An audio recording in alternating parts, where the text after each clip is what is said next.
con nuestro amigo, escritor y analista político, Ramiro Padilla Atondo, quien ya está listo para hablar con nosotros sin censura. Ramiro, ¿cómo te va? Te mando un abrazo. Buenas tardes, Vicente, ¿cómo estás?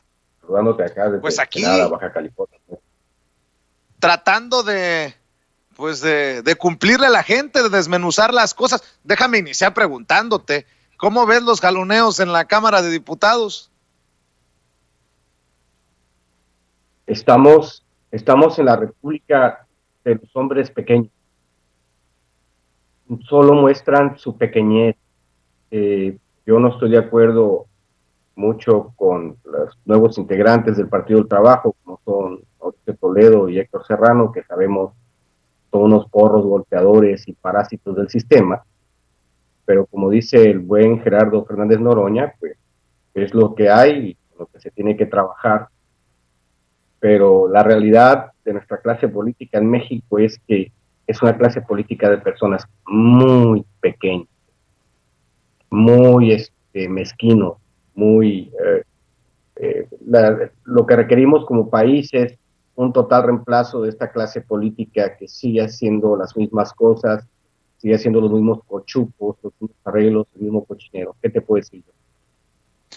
Ramiro, exagero cuando digo que entiendo los acuerdos, entiendo incluso las reglas, pero lo que no entiendo es que pareciera que no escuchan al pueblo, pareciera que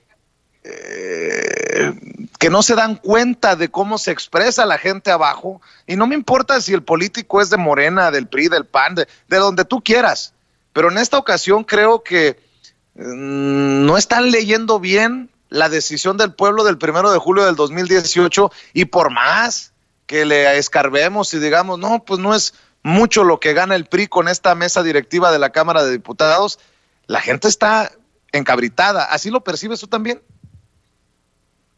Mira, es extremadamente difícil entender que, sobre todo para ellos, como te digo, porque son muy pequeños y muy mezquinos, entender que tienen un mandato público. De hecho, pues es un asunto más estructural por la manera en que está diseñado el sistema. El problema con el político mexicano en general es que tiene un pequeño priista que habita en su conciencia y concibe la política desde una sola perspectiva, de la perspectiva priista de hacer la política. Entonces es tiempo de hacer política o trabajar de una manera diferente. El detalle con estos cuates es que no han entendido que hay situaciones en las cuales hay que dejar los intereses partidistas y los intereses de ego en algunas ocasiones y ponerse a trabajar por el bien de México, que para eso se les eligió.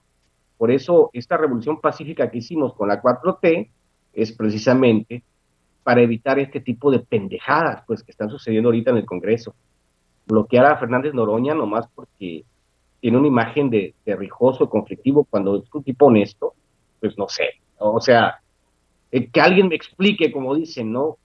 ¿Por qué chingados hemos llegado a estos límites?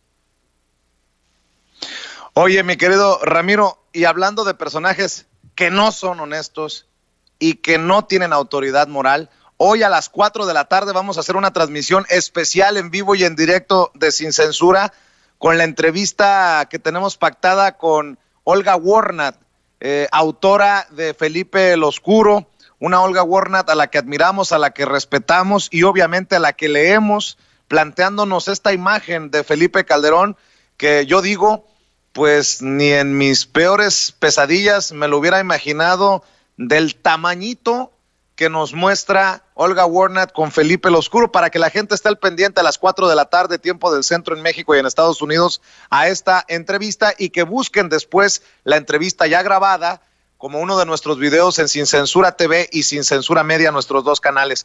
¿Ya leíste Felipe el Oscuro? Sí, lo leí el fin de semana. Es un libro que no puedes dejar de leer eh, para entender el contexto, la mentalidad, la idea que se hace del poder Felipe Calderón.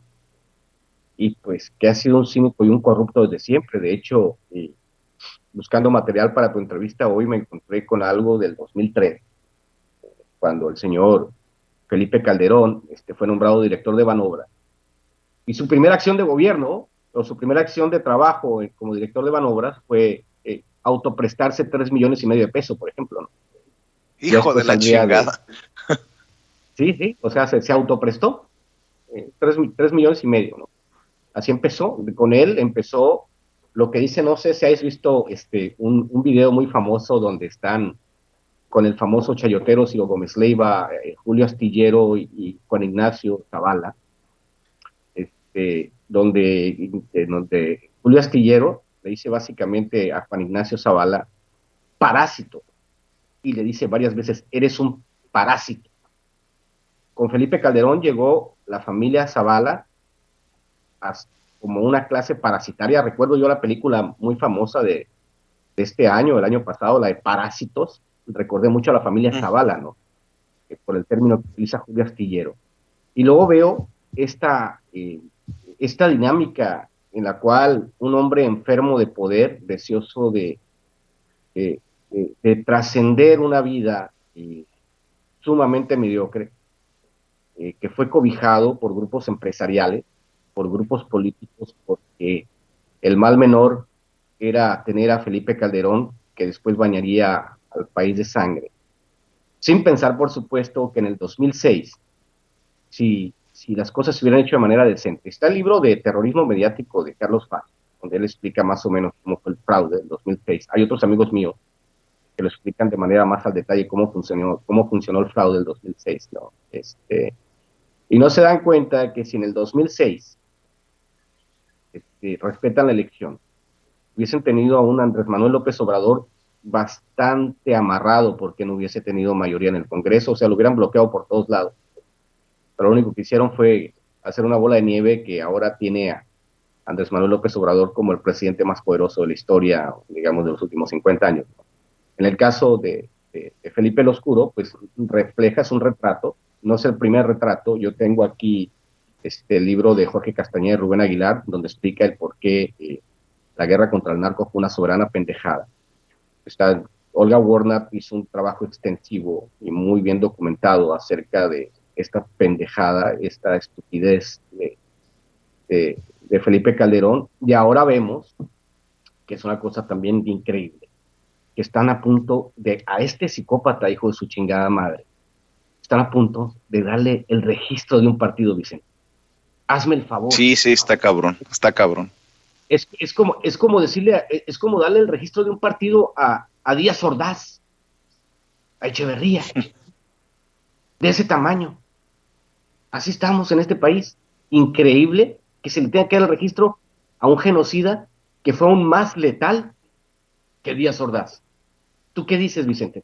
O sea, fíjate qué fuerte lo que estás diciendo, Ramiro. Voy a decir esto para regresar al tema de Noroña y la mesa directiva. Conozco a Gerardo Fernández por muchos años y casi estoy seguro que su congruencia lo va a llevar a decir, ¿saben qué? Antes de que se fracture o se lastime de alguna manera irreparable el movimiento, yo me voy a bajar y voy a votar en contra de la planilla del PRI, pero adelante, ¿no? Dejo el camino libre, casi lo puedo asegurar. Pero una cosa es estos diferendos, estas confrontaciones y estas declaraciones duras de Noroña sobre la secretaria de Gobernación, sobre el mismo presidente, sobre sus compañeros diputados en Morena, eso es una cosa. Y otra cosa, lo que nos estás planteando de Felipe Calderón y Margarita Zavala, que podrían recibir el registro como partido político, a pesar de que sabemos que un García Luna, que un Cárdenas Palomino, que un Pequeño García son acusados de haber trabajado para el narco, incluso desde tiempos de Vicente Fox, y por eso yo creo que deberíamos de dar un paso atrás, Ramiro, permíteme, para seguir hablando de Felipe el Oscuro, y en aras de esclarecer, de aclarar, de desmenuzar para la gente que nos ve y nos escucha, también diferenciar que una cosa es este debate duro, sí, sobre la mesa directiva y Noroña y por qué sí, por qué no, y lo que dijo el presidente y lo que hacen los de Morena. Una cosa es eso, dentro de incluso la gente de un movimiento que cree en la transformación de México. No es perfecto, pero una cosa es eso, y otra cosa, lo que ocurre con un tema como el de Felipe Calderón. ¿A dónde voy? Que no podemos distraernos, no podemos olvidarnos que hay cosas que están ocurriendo y que hay personajes que merecen toda nuestra atención, y uno de ellos es Felipe Calderón. No sé si me expliqué en el planteamiento que hice, mi querido Ramiro. Por supuesto, es extremadamente difícil entender la realidad política de México si no entendemos el daño al tejido social emanado del sexenio de Felipe Calderón, que vamos a tardar al menos una generación en restaurar los límites de equilibrio que teníamos antes de él, porque al inicio del sexenio de Felipe Calderón tenemos que recordar que teníamos la criminalidad más baja de la historia contemporánea de México desde la Revolución Mexicana. Estamos hablando que había 8.5 crímenes por cada 100,000 habitantes. 8.5. La media mundial era 8.7 por cada 100,000 habitantes. Cuando se va Felipe Calderón, estaba en 27. Lo triplicó. ¿Para qué? ¿Para qué? Para legitimarse en el poder. Está tan enfermo este enano que piensa que se puede salir con la suya. Y hay un sistema judicial que por supuesto todo el mundo lo dice, ¿no? Hay todavía remanentes, porque pues los políticos prianistas pues serán corruptos pero no pendejos. O sea, ellos acomodan sus piezas en el sistema judicial, diseñan leyes a modo para que no les caiga la segadora, para que no los persiga la justicia. A pesar de eso se les está persiguiendo. Pero el asunto acá, con Felipe el Oscuro, con lo que escribe Olga Warner, con este testimonio tan valioso en cerca de 380 páginas, es el hecho de reconocer que nuestra clase política, y con lo que vemos ahora con Gerardo Fernández Noroña, nuestra clase política es de una mezquindad. Yo no sé qué idea tenía nuestro presidente al traer de manera cercana a Mario Delgado y a Ricardo Monreal, ¿no? Que son personas totalmente aborrecibles en algunos aspectos porque son tibios, y de lo que se pretende en estos días es una radicalización de los cambios propuestos por la 4T, pero nos encontramos con la absoluta tibieza, con la absoluta mezquindad también de Morena, por supuesto. Morena, que se está perrerizando, digamos, están empezando a surgir las tribus, están empezando a patearse por debajo de la mesa, cuando la realidad es que tenemos un bono político grandísimo. Yo lo decía ayer en una publicación. ¿Para qué chingados queremos chapulines si tenemos un bono democrático que puede permitirte escoger los mejores perfiles para el 2021? Entonces ahora tenemos que esperar, ¿no? Si este asunto de la mezquindad da para poquito menos, para poquito más, pero la realidad es que el bono político y democrático lo tenemos todavía como para limpiar toda esta clase política, ¿no? Que va a ser juzgada por esto. Y fíjate, Ramiro, que con lo que estás diciendo, yo creo que es importante decir, lo mencionaba ayer, lo mencionaba en otros momentos, que ni todos o sea, no podemos generalizar, porque no todos los diputados de Morena votaron a favor de la planilla del PRI. Hubo muchos que votaron en contra, muchos se abstuvieron y que al final funcionó como un voto en contra. Que petardean muy feo a aquellos que incluso han llegado a llamar traidor al presidente Andrés Manuel López Obrador. A ver, una cosa es el debate fuerte y otra cosa es decir pendejadas. Como también son pendejadas cuando llaman ambicioso vulgar a Gerardo Fernández Noroña. Ojo, en esta democracia de debate fuerte, de debate abierto, de debate sin máscaras, pues tenemos que acostumbrarnos a esos encontronazos, porque es parte de la democracia. No como antes de que se hacían los acuerdos en lo oscurito y sí señor, no señor, y nadie sabía nada en el pueblo.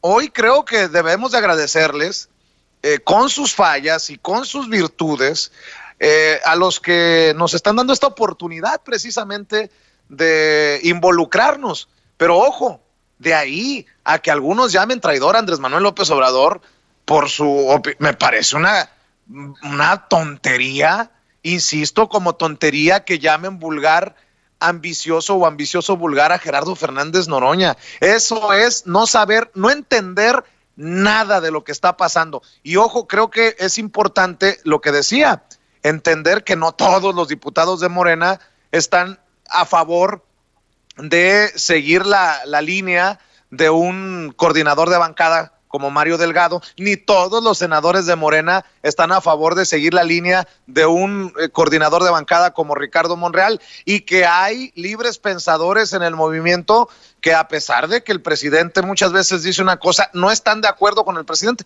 Esa es la gran, creo que es también gran primer piedra en la transformación de México, mi querido Ramiro. El asunto es, y esto es muy importante para que lo entienda tu público, es que en México no existe cultura del debate. Ese es el problema principal. No se debate con argumentos, sino con el hígado. Entonces, para empezar a construir una sociedad que quiera apuntarse a la dirección correcta, hacia una sociedad democrática avanzada, lo primero que tenemos que aprender es a debatir. El detalle está en que en México tenemos la cultura de los gritos y sombrerazos, ¿no? Como las películas de los 50, todo terminaba a gritos y a sombrerazos. O sea, en el momento en el que hay un argumento válido, la parte contraria, en el caso de la derecha en México, lo intenta pagar a gritos y sombrerazos. No hay una cultura del debate. Entonces, lo primero que tendríamos que hacer es empezar a crear una cultura del debate para que la gente pueda confrontar argumentos. El detalle es, como lo he dicho en otras ocasiones contigo, es que pues tenemos una cultura de comunicación unidireccional. Esto es que había entre nosotros una narrativa de la derecha, una conquista de la subjetividad de las personas a través de los medios de comunicación, que impedía ver de manera clara la tragedia que estamos viviendo. Los ríos ingentes de dinero a través del chayote, miles de millones de pesos canalizados a los medios de comunicación para que te mintieran, imagínate, que tú pagues para que te mientan, que es lo que hacíamos nosotros los mexicanos, dábamos cientos de miles de millones de pesos o decenas de miles de millones de pesos para que nos mintieran en televisión nacional. Entonces, tenemos que trabajar esta idea de que por fin se establecen las diferencias políticas. Claro está que con los números de aprobación de nuestro señor presidente, que dicen que ronda el 70%, yo pienso que es un poco más alto, aunque las encuestadoras mientan, porque no les conviene tener un presidente que tenga el 80% de aprobación. Pero pues, al menos vemos, ¿no?, esta idea de empezar a trabajar los debates, y pues el presidente, fiel a su colmillote que tiene, fiel a los tiempos políticos, pues la juega. Con respecto a nuestro querido Gerardo Fernández Noroña, pues ha sido un tipo congruente y consecuente. No se le puede juzgar porque ha trabajado con congruencia y con lealtad. Es el único que saltó a García Luna en su cara y le dijo ladrón, corrupto, asesino, lo que tú quieras. Igual se le plantó a Felipe Calderón. Es una cosa de agradecerte. El problema está, y te digo también, tú y yo que somos norteños, pues también yo lo tomo con sorpresa, porque yo llego a la cultura del altiplano. La cultura política mexicana está dominada por el punto de vista del altiplano. Esto es una cultura cortesana, donde las cosas no se hablan derecho, se intuyen. Comparado a nosotros, los norteños, que vamos al Chile, ¿sabes qué, cabrón? Así es, en 5 minutos resolvemos.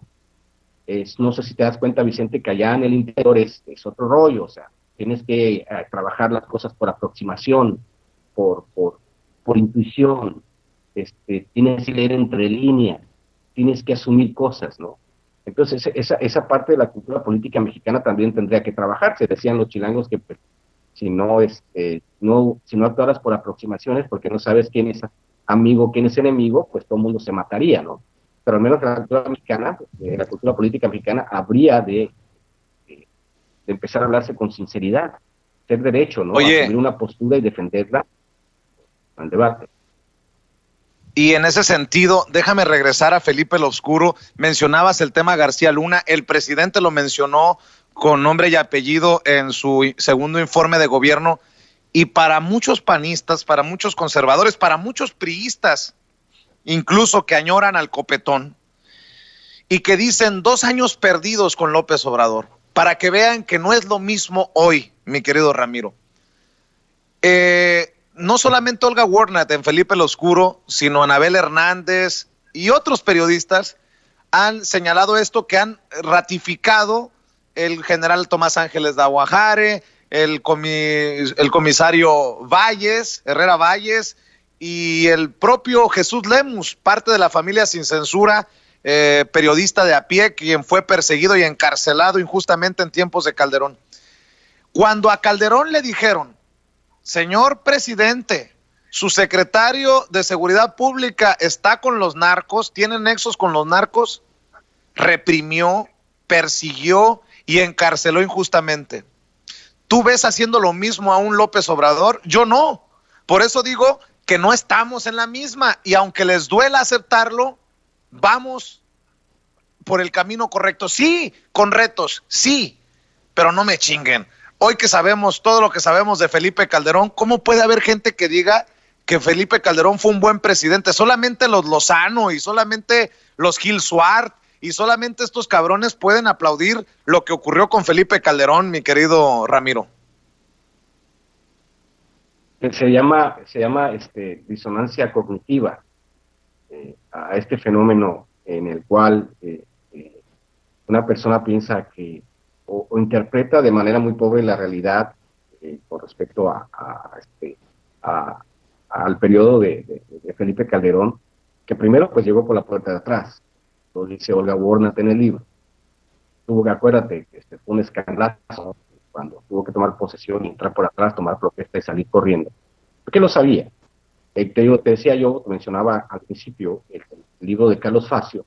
Él plantea, con respecto a la elección de Felipe Calderón en el 2006, que solo ha habido 2 elecciones igual de cerradas en la historia, muy parecida a la de México. Una fue en Costa Rica y otra fue en Italia, si mal no recuerdo, en lo cual hubo un porcentaje tan ínfimo de diferencia en la votación que se tuvieron que abrir todas las casillas. En las dos situaciones, en esas 2 elecciones, el que iba de puntero terminó consolidando la victoria y dándole legitimidad. Entonces tú te preguntas por qué el único país que no abrió todos los paquetes electorales fue México. Porque se robaron la pinche elección. Porque si no, hubiesen actuado de la misma manera que se actuó en aquellos países. Entonces imagínate que se abren todos los paquetes electorales y Felipe Calderón consolida la ventaja. Eso le hubiese dado una legitimidad absoluta, ¿no? Pero ellos sabían. ¿Quién fue el contratado para hacer el conteo de las elecciones? Creo que fue el de Brando, ¿no? Un conflicto de interés bien cabrón, porque pues, el de Brando pues, era el cuñado de Felipe Calderón, ¿no? Ese tipo de cosas, pues. Uno ve esa clase parasitaria, la familia Zavala parasitaria, de las ubres del presupuesto, ¿no? El presupuesto es vivir en el error. Y al final, el hombre chico, el hombre pequeño, es el que aspira al poder, porque en el caso de Manuel López Obrador, pues él tenía un proyecto claro, lo construyó a través de 18 años, a través de más tiempo. Es más, hay un artículo muy famoso de una periodista europea, en la que le preguntan a ella, porque fue a investigar a Tabasco. Era muy extraño ese tipo que trabajaba, creo que era el Instituto Indigenista de Tabasco, ¿no? Y ella decía que este jovencito, en aquel entonces tenía como 26, 27 años, 4 años, de Manuel López Obrador, pues solo lo encontrabas a las 7, 8 de la mañana, porque a partir de las 8 de la mañana se iba a chambear, ¿no? Y no regresaba hasta que no terminara con su chamba. Esa es la clase de capacidad que tiene nuestro presidente. ¿Dónde estaban, por ejemplo, Felipe Calderón, Enrique Peña Nieto, que son los reyes de la frivolidad? ¿Dónde estaban? Estaban construyéndose cantinas en Los Pinos, estaban comprando rastrillos por millones de pesos y agua, estaban consumando todo tipo de negocio. Y esa es la realidad de esta clase política con la que vive.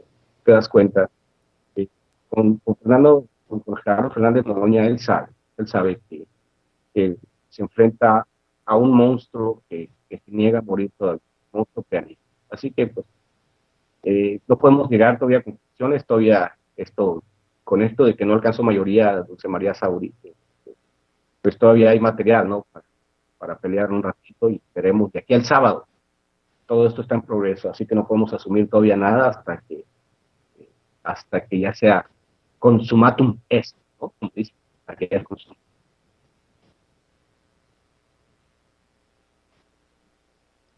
Una vez. Ramiro, te saluda con mucho gusto Antonio Ruiz. En estos momentos, desafortunadamente, perdimos la conexión con Vicente Serrano, pero pues si seguimos con esta entrevista tan interesante, verdaderamente interesante lo que nos dice Ramiro Padilla Tondo sobre ese hombre pequeño, ese hombre chico al que las esferas del poder lo cobijaron desde un principio. Nos hablas mucho de esta clase parasitaria de la familia Zavala. ¿Nos puedes ampliar un poco más sobre este juicio, esta realidad que podría ser la familia política de Felipe Calderón? Fíjate que, sobre todo porque el miembro más visible, Juan Ignacio Zavala, que está casado con la heredera de Proceso, el cuate pues había a burlarse en la elección nacional, yo recuerdo con mucho coraje, tipo burlándose del Aigacido, sabiendo de que él era uno de los beneficiarios de los contratos del gobierno, de haber cobrado, no sé, fractorías en el Senado, en la Cámara de Diputados, por haberse hecho todo este tipo de cosas puchupos, ¿no? Salir con el cinismo, a burlarse muchas veces de que nos ganaron y nos ganaron por la mala. Y ver ahora que a pesar de todo, como decía gente hace un momento, pues no hay coacción a la libertad de expresión, simplemente hay una posibilidad de contrastar ideas. La derecha está muerta y pues yo creo que todavía no les han avisado que están muertos. Están como la novela de Pedro Páramo, ¿no? Son como Juan Preciado, van caminando por Comala, sin saber que todos estos políticos de derecha pues ya son cadáveres políticos. Estos son están los últimos estertores. Ahora nada más hay necesidad de que la izquierda entienda de que la más iguana y actúen en consecuencia. Y la familia de Felipe Calderón, pues de a poco van a empezar a entender, si empiezan las auditorías, empiezan a explorar, a tener un buen escrutinio de su labor, ¿no? Todavía está pendiente el caso de la guardería ABC. Hay muchos casos pendientes, tienen los Zavala, Martín del Campo, y es importante que la gente entienda de dónde viene, aparte porque pues todavía ahora es un medio tan influyente como, o puede influir, ¿no? En una revista como eso. Entonces tenemos que esperar un poco más a que surja, a esta realidad, ¿no? De que lo que eran los arreglos y las mentiras en la información, pues salgan a luz, ¿no crees? Oye, Ramiro, nuevamente Vicente acá de este lado. A ver, el tema también importante es el alcoholismo de Felipe Calderón, y muchas personas pensarán que es un tema muy personal, íntimo tal vez del expresidente. Yo les digo, tan importante como el papel de Genaro García Luna en los arreglos con los narcos en plena guerra contra el narcotráfico. ¿Por qué? Porque debería de quedarnos claro, pero no nos queda claro, qué decisiones trascendentales tomó Felipe Calderón en estado etílico. Imagínate tú, ebrio Felipe Calderón llevando las riendas de un país. Por eso el tema íntimo no existe, porque se trató de un personaje que tomó decisiones para más de 100 millones de personas. ¿Estarás de acuerdo? Dame tu opinión sobre esto en particular. Sí, de hecho, la manera en que vives tu vida habla mucho de ti, los vicios que tengas, las limitaciones que tengas, sobre todo, no solamente las limitaciones sin alcoholismo, sino las limitaciones intelectuales. Un hombre de Estado debe de pensar. Yo una vez escribí algún artículo preguntando, ¿el presidente tendría que ser culto? Me contestaba a mí mismo que, por supuesto, en el caso de una persona que ya ha tenido problemas con el alcohol por muchos años, porque estamos hablando que es un tema desde que estaba de novio de Margarita Zavala, que era un veinteañero, el tipo tiene un problema, habla precisamente del problema de la figura del padre, de Calderón, que es un padre ausente. Hay temas que no, el mismo menciona en el libro de Felipe el Oscuro, que es un tema que nunca pudo resolver Felipe Calderón, y su problema con el alcoholismo, que tiene que ver con, también como dices tú, con la conducción del país, pues pensar ahora que lo piensas, después del baño de sangre que tuvimos en México, te pones a pensar, como dices tú, Vicente, imagínate, un cuate borracho dando órdenes, un cuate borracho siguiendo la lógica, la logística. Imagínate el tamaño de la tragedia. Y él no es el único culpable. El culpable es el PRI también, por haberlo solapado para llegar a la presidencia. Culpables son la clase empresarial, que pagaron una campaña negra con todo contra López Obrador, a sabiendas de que estaban mintiendo. Culpables son los panistas por no tener los huevos para detener a Felipe Calderón, habiendo mejores perfiles. Bueno, no sé si Santiago Krill ha sido un mejor perfil, porque Santiago Krill, cuando fue secretario de Gobernación con Vicente Fox, fue otro pendejo que en vez de acabar con los resabios del sistema priista, prefirió negociar con ellos, y Vicente Fox, que decidió que le cuidaran el changarro. Pero con Felipe Calderón y este alcoholismo, este escape de la realidad por medio del alcohol, que lo pinta de cuerpo entero, nos enseña a nosotros los mexicanos que tenemos que empezar a aprender a escoger mejores perfiles. Felipe Calderón fue la penúltima crisis que tuvimos en el sistema político. La última crisis, Peña Nieto, que llegó con una campaña, y fíjate que es muy interesante lo de Peña Nieto, una campaña con la que llegó, fue el punto más alto de Televisa, pensar que Televisa después de su punto más alto se iba a derrumbar. En el caso de Felipe Calderón y su alcoholismo es muestra de cuerpo entero la ambición desmedida de un grupúsculo en el poder que no le importó poner a un tipo pequeño y alcohólico con tal de seguir medrando, con tal de seguir haciendo negocios, con tal de seguir aprovechándose de este gigantesco pastel que no solamente beneficiaba a la clase política, sino también a la clase empresarial. O sea, era un pastel muy grande y sigue siendo un pastel muy grande el presupuesto. Y ahora se ve que las empresas que ya no les condonan impuestos y que tienen que pagar impuestos, que están yendo a la tierra, es lo que te enseña el tamaño de la tragedia y el tamaño del pastel del presupuesto público. Y el poderoso incentivo que representa tomar decisiones alcoholizadas. Qué terrible, ¿no? Qué terribles años donde asistíamos al espectáculo macabro de colgados, descuartizados, lo que normalizamos durante 6 años de Felipe Calderón. ¿Cuántas de esas decisiones, como tú dices, Vicente, habrán tomado alcoholizado? ¿Cuántas? Imagínate, esa es la peor tragedia. Deleite platicar contigo. Me da mucho gusto saludarte. ¿Por qué no nos despedimos invitando a la gente para que siga tu trabajo, para que lo apoye, para que los esfuerzos independientes, ¿por qué me desconecta, señor? Los esfuerzos independientes sean respaldados por el pueblo, mi querido Ramiro. Sí, yo los invito a sobre todo a la comunidad en Estados Unidos, que nos apoyen comprando el pequeño Chairo Ilustrado. Estamos tratando de hacer un tiraje para México, estamos en lo mismo. Por medio de Amazon, les invito. En Amazon México tengo 2 libros, 2 ebooks, 2 libros electrónicos. Parador, que ya después hablaré en detalle. Vamos a sacar un libro que resume lo que escribí acerca de México durante los últimos 6 años, que se llama titulado México para extranjeros, que está ya próximo a salir, para que lo puedan hacer juego con el pequeño Chairo Ilustrado. Y también tengo un libro sobre un Jesucristo indígena que se llama José Tlali, que lo pueden buscar en Amazon, en su versión eléctrica. Es lo que estamos haciendo ahorita, pero sobre todo, los invito a que compren en Estados Unidos el pequeño Chairo Ilustrado por medio de Amazon. Te agradezco mucho, Vicente, el espacio. Un placer verte. Veo que te afeitaste, mi querido Ramiro. Me tiran una curva, te veo en cámara y digo yo, no es mi invitado. Te quitaste como unos 20 años, canijo. Me estaba arreglando la barba y con la maquinita me dio un llegue. Y no me puse a rasurar.